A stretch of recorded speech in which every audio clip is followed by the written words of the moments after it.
Amma ba'du. Hadirin hadirat rahimakumullah.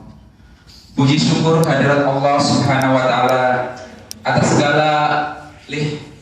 segala limpahan rahmat serta karunia-Nya, sehingga kita berkumpul di tempat ini untuk melaksanakan kewajiban kita berjamaah sholat asar, mohon maaf, secara berjamaah.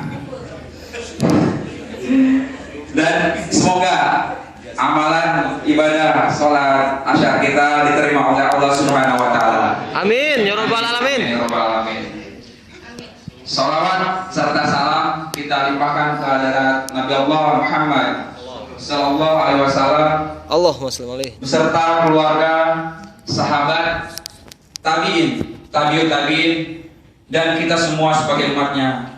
Dan mudah-mudahan kita kelak menerima syafaatul uzma dari beliau sehingga kita dimasukkan ke dalam surganya Allah Subhanahu wa taala. amin. Amin. Hadirin rahimakumullah.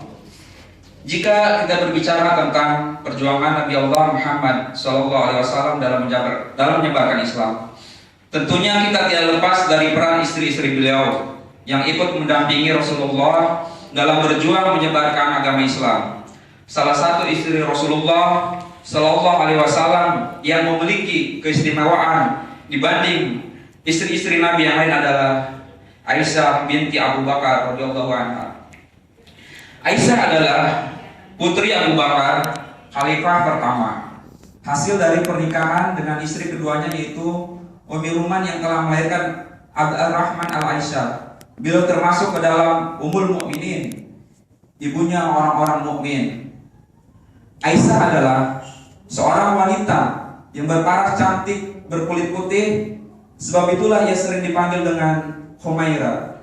Selain cantik, ia juga dikenal sebagai seorang wanita yang cerdas, yang Allah Subhanahu wa taala telah mempersiapkannya untuk menjadi pendamping Rasulullah sallallahu alaihi wasallam dalam mengemban amanah risalah yang akan menjadi penyejuk mata dan pelipur lara bagi diri beliau. Suatu hari Jibril memperlihatkan kepada Rasulullah sallallahu alaihi wasallam gambar Aisyah pada sekali kain sutra berwarna hijau sembari mengatakan, ia adalah calon istrimu kelak di dunia dan di akhirat. Hadis riwayat At-Tirmidzi. Aisyah binti Abu Bakar adalah satu-satunya istri Nabi Allah Muhammad sallallahu alaihi wasallam yang saat dinikah oleh Nabi Muhammad yang berstatus gadis, sedangkan istri-istri Nabi Muhammad yang lainnya umumnya adalah janda. Hadirin rahimakumullah. Aisyah terlahir 4 atau 5 tahun setelah diutusnya Rasulullah sallallahu alaihi wasallam. Ayah Aisyah, Abu Bakar, merasa Aisyah sudah cukup untuk dinikahi oleh Rasulullah. Maka Abu Bakar menikahkan Rasulullah dengan Nabi Muhammad sallallahu alaihi wasallam.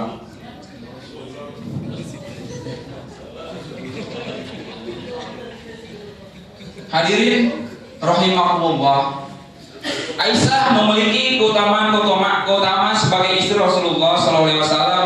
Di antaranya adalah Aisyah memiliki pribadi yang haus ilmu. Selama 9 tahun hidup dengan Rasulullah sallallahu alaihi wasallam, beliau dikenal sebagai pribadi yang haus akan ilmu pengetahuan. Ketekunan dalam belajar menghantarkan beliau sebagai perempuan yang banyak menguasai berbagai bidang ilmu. Di antaranya adalah ilmu Al-Quran, hadis, fikih, serta bahasa Arab dan syair. Yang kedua, keutamaan Aisyah adalah periwayat hadis. Aisyah juga dikenal sebagai perempuan yang banyak menghafalkan hadis-hadis Rasulullah SAW, sehingga beliau mendapat gelar Al-Mutaksirin, orang-orang yang paling banyak meriwayatkan hadis. Ada sebanyak 2.210 hadis yang diriwayatkan oleh Aisyah radhiyallahu anha. Yang ketiga, keutamaan yang ketiga yaitu adalah merupakan pribadi yang tegas dalam menegakkan hukum Allah. Aisyah juga dikenal sebagai pribadi yang tegas dalam mengambil sikap. Hal ini terlihat dalam penegakan hukum Allah. Aisyah langsung menegur perempuan-perempuan muslim yang melanggar hukum Allah. Yang keempat, keutamaan dari Aisyah adalah merupakan pribadi yang dermawan. Dalam hidupnya, Aisyah radhiyallahu anha juga dikenal sebagai pribadi yang dermawan. Dalam sebuah kisah diceritakan bahwa Aisyah pernah menerima uang sebanyak 100.000 dirham. Kemudian beliau meminta para pembantunya membagikan uang tersebut kepada fakir miskin tanpa menyisakan 1 dirham pun untuk beliau. Padahal di saat itu beliau sedang berpuasa. Hadirin rahimakumullah. Setelah Rasulullah meninggal dunia, Aisyah radhiyallahu anha menghabiskan hidupnya untuk perkembangan dan kemajuan Islam. Rumah beliau tak pernah sepi dari pengunjung untuk bertanya sebagai permasalahan syariat. Sampai-sampai Khalifah Umar bin Khattab dan Utsman bin Affan mengangkat beliau menjadi penasehat. Hal ini merupakan wujud penghormatan Umar dan Utsman terhadap kemuliaan beliau yang dimiliki oleh Aisyah. Hadirin rahimakumullah. Aisyah radhiyallahu anha meninggal pada malam Selasa tanggal 17 Ramadan setelah salat witir pada tahun 58 Hijriah.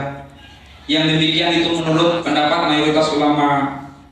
Ada juga yang berpendapat bahwa beliau wafat pada tahun 57 Hijriah dalam usia 63 tahun dan sekian bulan. Para sahabat Ansor berdatangan pada saat itu. Bahkan tidak pernah ditemukan satu hari pun yang lebih banyak orang-orang berkumpul daripada kematian Aisyah. Sampai-sampai penduduk sekitar Madinah turut berdatangan. Aisyah radhiyallahu anha dikuburkan di kuburan Baqi. Salat jenazahnya diimami oleh Abu Hurairah dan Marwan bin Hakam yang saat itu adalah gubernur Madinah. Sosok Aisyah merupakan teladan yang tepat bagi muslimah. Tanpa perlu menggembor-gemborkan masalah emansipasi yang terjadi saat ini, keberadaan Aisyah sudah membuktikan bahwa perempuan juga diberikan posisi yang layak di zaman Rasulullah sallallahu alaihi wasallam dan para sahabat. Aku lihada astaghfiruka wa atubu ilaik. Assalamualaikum warahmatullahi wabarakatuh. Waalaikumsalam. Allahu Akbar.